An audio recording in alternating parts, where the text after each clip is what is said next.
Hello chers amis, j'espère que vous allez bien par la grâce de Dieu, vous et vos familles. Nous sommes toujours dans la suite de notre coaching biblique que nous avons commencé sur le thème Garde le feu. Nous avons déjà abordé le premier ingrédient pour garder le feu qui était la prière, le deuxième ingrédient qui était le jeûne et aujourd'hui je vais partager le troisième ingrédient qui nous permet de garder le feu du Seigneur Jésus en nous et c'est la méditation de la parole de Dieu. La méditation de la parole de Dieu ou encore ce que moi j'aime appeler les études bibliques, les temps personnels d'études bibliques. La parole de Dieu, chers amis, a vraiment euh, une puissance et une force qui est capable de nous booster, de nous remotiver dans les moments où nous sommes totalement abattus, totalement découragés et que nous avons du mal à prier, du mal à servir Dieu.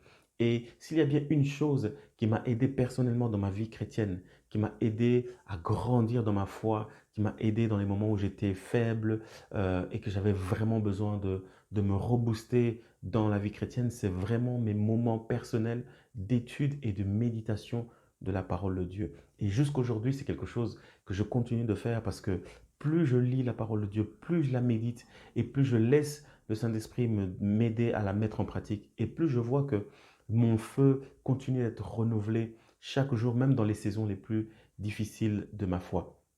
C'est pourquoi j'aimerais vraiment vous encourager, nous encourager tous à avoir des temps personnels d'étude de la parole de Dieu. Est-ce que vous savez que la parole de Dieu est un feu? La parole de Dieu est vraiment, vraiment un feu. Je ne sais pas si vous avez déjà expérimenté cela, alors qu'un jour vous étiez vraiment en train de passer dans une situation difficile, des situations compliquées, vous étiez abattu, découragé, et puis le jour où vous avez ouvert la Bible, vous avez commencé à méditer sur un texte, peut-être que vous avez déjà lu, peut-être que vous connaissiez, mais subitement ce texte, ce jour-là, c'est comme si c'était un marteau qui vient frapper votre cœur. C'est comme si ce texte, ce même texte que vous avez lu, était réellement la réponse dont vous avez besoin. Ce même texte vous rebooste, vous remotive. Pourquoi? Parce que cette parole qui était écrite devient esprit et vie. Pourquoi? Parce que la parole de Dieu a un secret. Ce secret, c'est qu'elle est capable de nous, de venir rallumer la flamme qui était éteinte en nous. L'écrivain aux Hébreux, au chapitre 4, le verset 12, dit que la parole de Dieu est vivante, puissante, efficace. Elle est puissante, vivante et efficace. Elle est capable de pénétrer jusqu'à atteindre, à séparer âme et esprit, jointures et moelle. La parole de Dieu est capable d'aller toucher le problème de votre vie, même si cela se situe au niveau de l'âme. La parole de Dieu est capable de pénétrer jusqu'à guérir votre âme.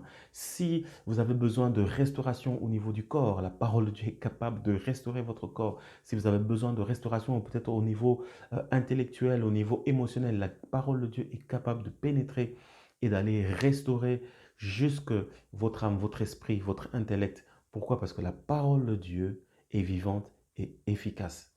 C'est pourquoi je voudrais vraiment vous encourager à prendre des temps d'études bibliques personnelles. Des temps d'études bibliques personnelles. Et si vous avez du mal à le faire, si vous avez peut-être du mal à lire la Bible vous-même, à l'étudier vous-même, je vous encourage aujourd'hui à aller sur Internet parce qu'aujourd'hui, il y a plusieurs études bibliques qui sont disponibles que vous pouvez utiliser sur différents thèmes et cela va vraiment vous aider à grandir et à garder le feu qui est en vous. Et si vous avez du mal à trouver des études bibliques personnelles, je vous encourage à vous connecter avec d'autres personnes, peut-être de votre église, dans des groupes bibliques, ou peut-être à inviter des chrétiens autour de vous, des amis, à vous mettre ensemble pour dire, voilà, nous allons étudier ensemble la parole de Dieu. Parce que plus vous faites cela, plus vous verrez que votre feu continuera de brûler. Voici ce que Dieu a dit à Josué au chapitre 1, verset 8. Il lui dit que ce livre de la loi ne s'éloigne point de ta bouche.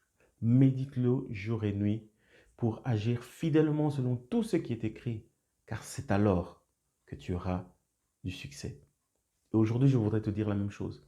Si la parole de Dieu est quelque chose auquel tu prends plaisir, et si la parole de Dieu est quelque chose que tu médites jour et nuit, et tu la laisses s'imprégner en toi, tu verras que même dans des moments où ton feu est presque en train de s'éteindre, il te suffira de te rappeler la parole de Dieu, ou il suffira d'ouvrir la parole de Dieu et ta lumière va de nouveau briller. Alors je te pose la question, es-tu un étudiant ou une étudiante de la parole de Dieu? J'espère qu'aujourd'hui tu vas prendre la décision de commencer à vraiment méditer, étudier euh, la parole de Dieu pour recevoir le feu qu'elle contient. Voilà, ça c'était le troisième ingrédient que je voulais partager avec vous sur comment garder le feu de Dieu en nous. Je vous souhaite une excellente journée et je vous dis à la semaine prochaine pour la suite de notre coaching biblique sur le thème Garde le feu. À bientôt, soyez bénis.